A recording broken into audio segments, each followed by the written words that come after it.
Bismillahirrahmanirrahim. Assalamualaikum warahmatullahi wabarakatuh. Alhamdulillahirabbil alamin. Wa bihi nasta'in ala umurid dunya waddin. Wassalatu wassalamu ala asyrafil anbiya'i wal mursalin.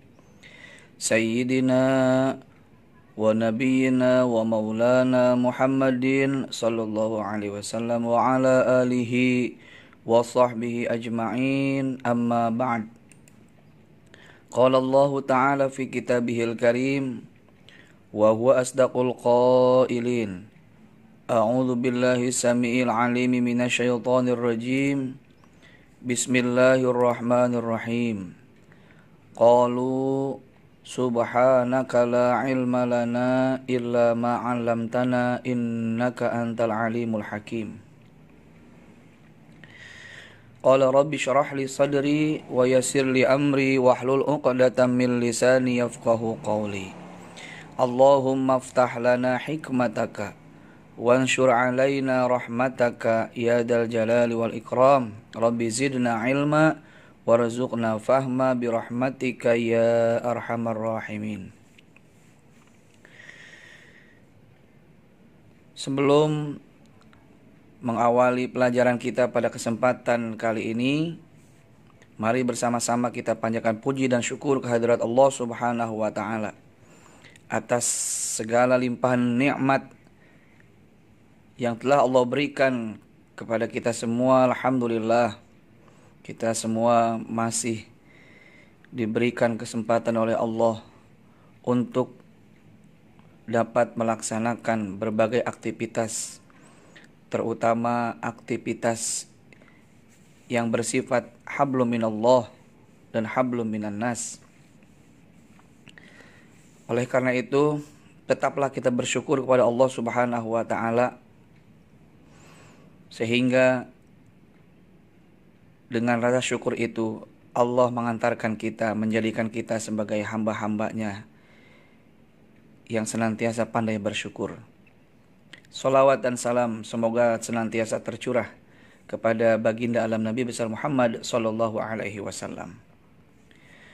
Pula terhadap keluarga para sahabat, para tabi'in, para tabi'in, dan mudah-mudahan termasuk kita seluruhnya selaku umat baginda Rasulullah Muhammad sallallahu alaihi wasallam yang senantiasa setia akan ajaran-ajaran beliau dan tetap taat melaksanakannya hingga akhir zaman.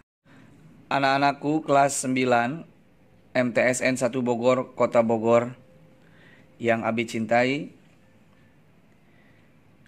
kali ini kita akan mempelajari sejarah kebudayaan Islam khusus untuk kompetensi dasar yang pertama, yaitu sejarah penyebaran Islam di Indonesia. Adapun materi esensial yang akan kita bahas adalah jalur penyebaran Islam di Indonesia.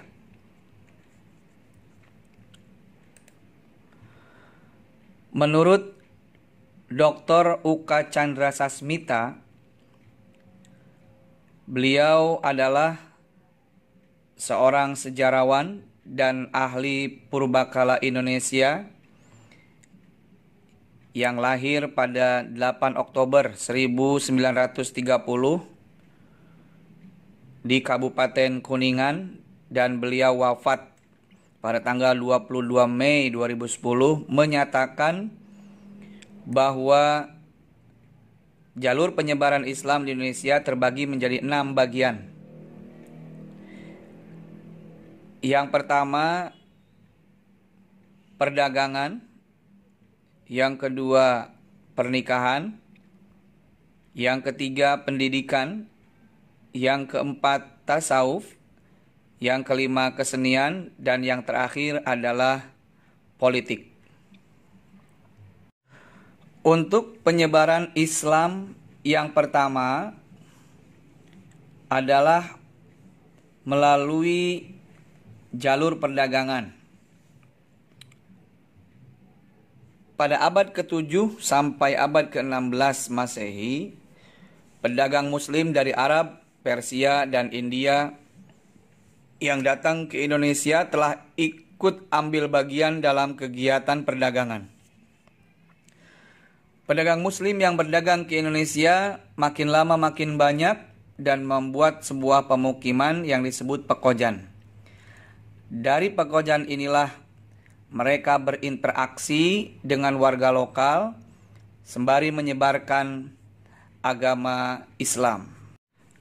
Kemudian untuk jalur penyebaran Islam yang kedua adalah melalui pernikahan atau perkawinan. Para saudagar Muslim yang masuk ke Indonesia banyak yang menikah dengan warga lokal. Sebelum perkawinan berlangsung, para wanita pribumi yang belum beragama Islam diminta untuk mengucapkan 2 kalimat syahadat. Setelah itu, proses pernikahan dilaksanakan dan melalui proses interaksi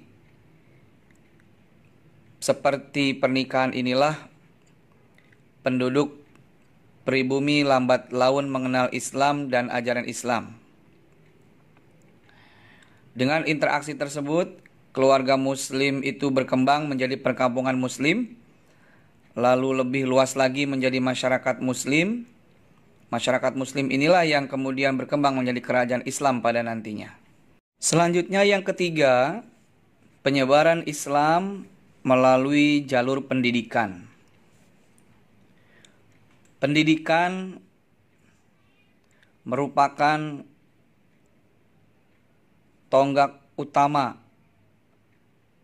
dan merupakan salah satu kewajiban yang harus dilaksanakan bagi setiap Muslim. Pada awal penyebaran Islam di Indonesia, pendidikan diselenggarakan oleh para ulama, kiai, dan guru agama.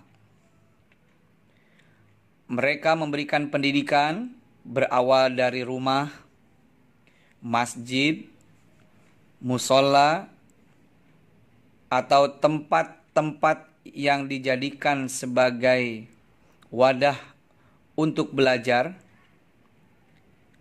Setelah itu, seiring berjalannya waktu, karena perkembangannya yang cukup bagus, para ulama, para kiai, para guru agama mendirikan madrasah dan pondok pesantren. Namun ada juga di antara para ulama, para pendakwah yang pergi ke tempat-tempat yang memang membutuhkan penerangan dan pengajaran ilmu agama. Mereka mengajarkan Islam di tempat-tempat warga pribumi yang belum tersentuh dengan ajaran Islam, yang kemudian akhirnya dakwah tersebut turut memperluas pengaruh Islam ke berbagai penjuru di Indonesia. Untuk jalur penyebaran Islam yang keempat adalah melalui ajaran tasawuf. Tasawuf merupakan salah satu ajaran Islam yang secara khusus diajarkan oleh para ulama kepada murid-muridnya untuk lebih mendekatkan diri kepada Allah Subhanahu wa taala.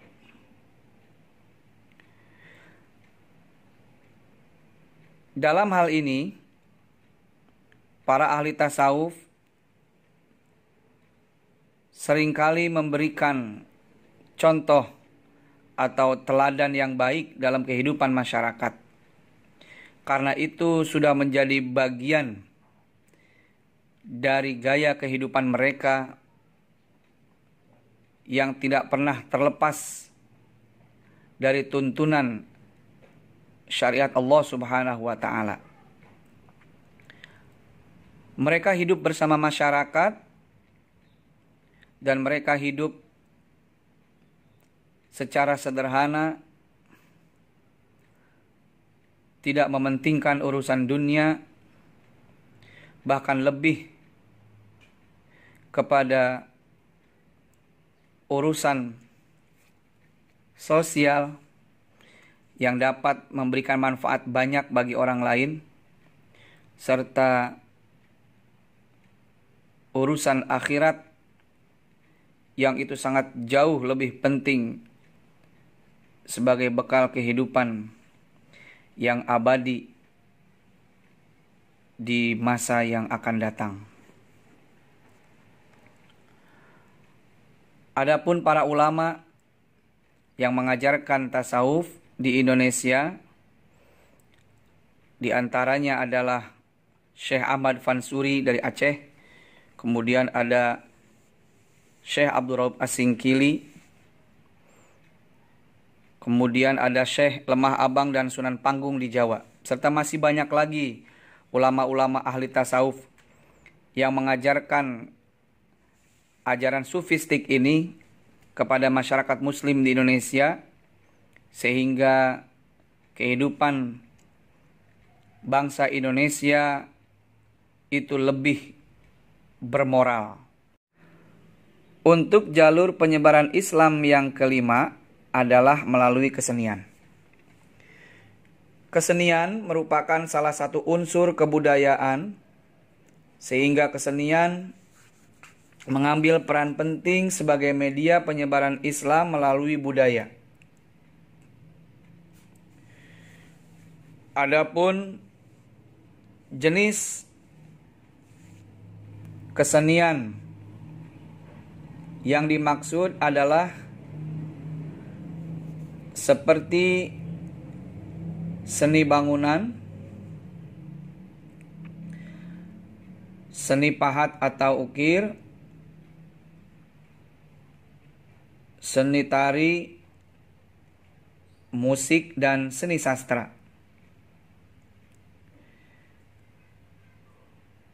Kita ambil contoh pada seni bangunan.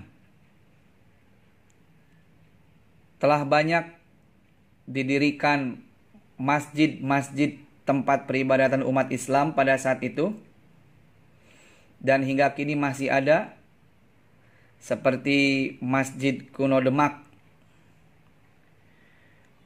kemudian Sendang Duwur Agung Kesepuhan di Cirebon,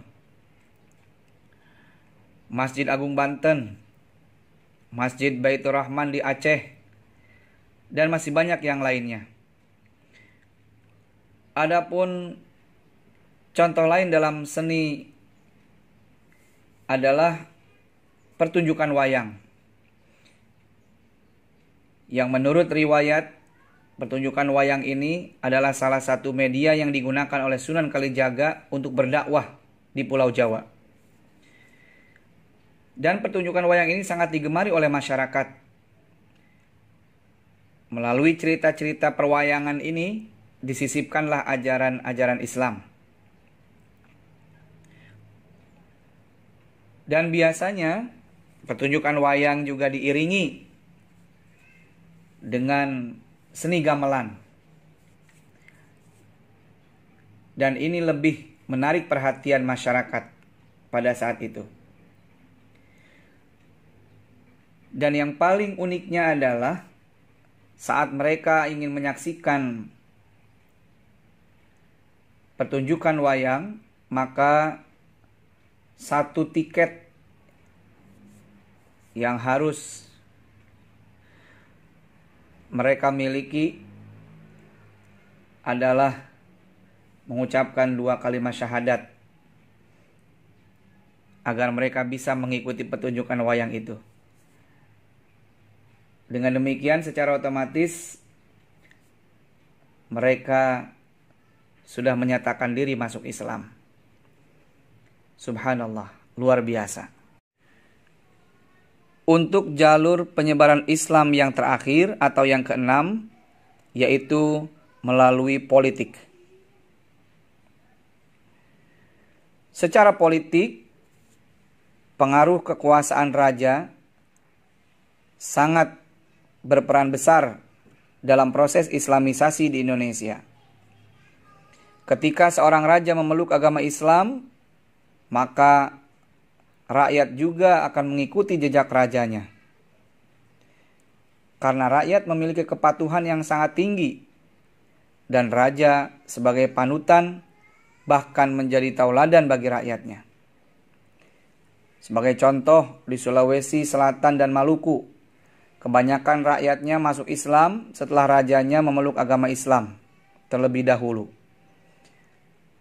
Dan tentunya pengaruh politik raja sangat membantu tersebarnya ajaran Islam di daerahnya. Baiklah anak-anakku sekalian,